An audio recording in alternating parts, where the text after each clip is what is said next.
কি? আল্লাহু আকবার। সামাইলে তিরমিজির ভিতরে সব আছে।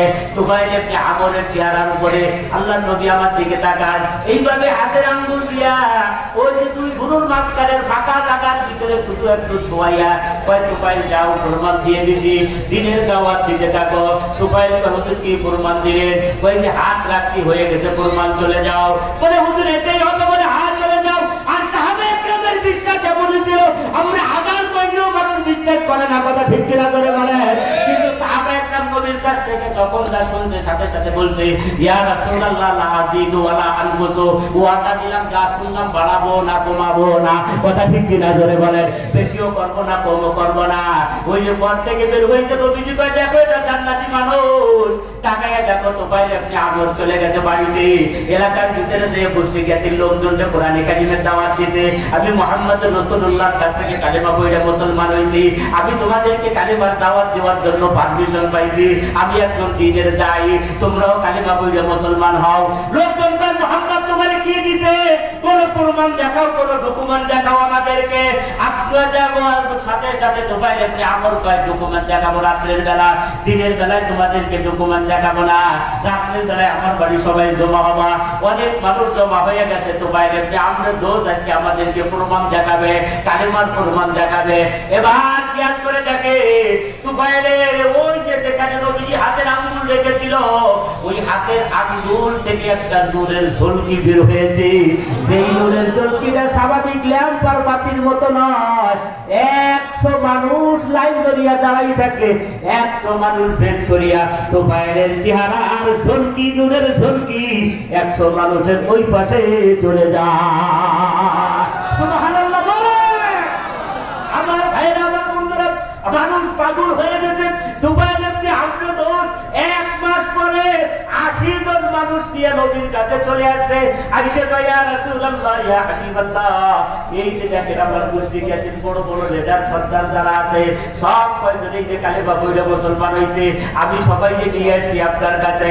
হুজুর দেখতে খুশি হয়ে গেছে। আমার ভাইরা, আমার বন্ধুরা, এটা কোরআনে কারিমের বরকত, এটা কোরআনে কারিমের বরকত, নবীর জবানের তেলাওয়াতকারীর বরকত। নবী কয়, এই কোরআনের বরকত আমার কাছ থেকে তোমরা কেমনে নিবা?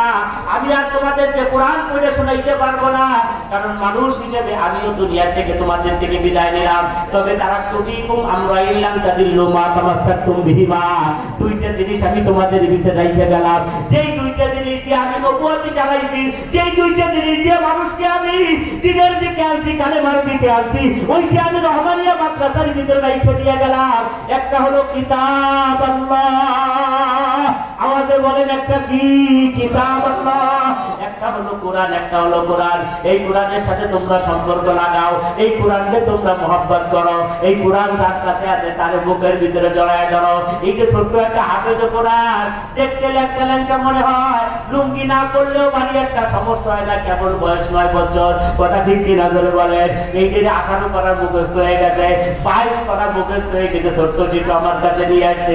এই যে এতটুকু হবে মাত্র লম্বা, জীর্ণ শীর্ণ বডি, সব মিলে শরীরে 25 কেজি গোস্ত নাই। হুজুর কয় 22 পারা চলতেছে। আমি অবাক হয়ে গেলাম। আল্লাহর নবী আল্লাহ থেকে আনা মুজিজা তোর ভিতরে ঢুকাইয়া দিয়েছে। আল্লাহ পাক রব্বুল আলামিনের পয়গম্বর বলে, জানোনি এই যে হাফেজে কোরআন, এই যে কোরআনে কারীমের হাফেজ, এই হাফেজ সাহেবের পাওয়ার অনেক বেশি। কিয়ামতের ময়দানে আল্লাহ তার জবান দিয়ে কোরআন তেলাওয়াত শুনতে চাইবে, এক একটা কোরআনে কারীমের আয়াত তেলাওয়াত করবে, আল্লাহ এক একটা তলা জান্নাতের মালিক বানায় দিবে। 663 তলা বিল্ডিং এর মালিক হওয়ার পরে এবার হাফেজে কোরআন বলবে, তুমি জান্নাতের মালিক। এই যে তোমার নামে কওলা দলিল করা, কন্যা সুবহানাল্লাহ। আরে ভাই, আপনার ছেলেরে বিবিএর বানাইতে পারেন নাই, আপনি বানাইতে পারেন নাই, মাস্টার ডিগ্রি কমপ্লিট করতে পারেন নাই, বিসিএস করাইতে পারেন নাই, ডাক্তার বানাইতে পারেন নাই, ইঞ্জিনিয়ার বানাইতে পারেন নাই, এই নিয়ে আপনি আফসোস করেন। আপনার ছেলে একটা হাফেজে কোরআন হইছে, পৃথিবীর ভিতরে আপনার থেকে দামি মানুষ আল্লাহর কসম, আল্লাহর কসম, আল্লাহর কসম আর কেউ না। মনে করছেন? আল্লাহ কয় হাফেজ সাহেব নাও, এই যে বিল্ডিং এর পওলা দলিল করে দিলাম তোমারে, পওলা দলিল এটা তোমার নামে। হাফেজ সাহেব কয় হুজুর দাঁড়ান, আমি কি খালি এই জন্য 30 পারা কোরআন মুখস্থ করছিলাম নি? আর একটা লোভে পড়ছিলাম। কি লোভে পড়ছিলাম? বলে আমার নবী জবান দিয়ে বলেছিলেন হাফেজ সাহেব আল্লাহ অতিরিক্ত আরো 10টা টিকিট দান করবে। বন্যা সুবহানাল্লাহ। আর এটা আওয়াজ দিয়ে বলেন না সুবহানাল্লাহ। আরো 10টা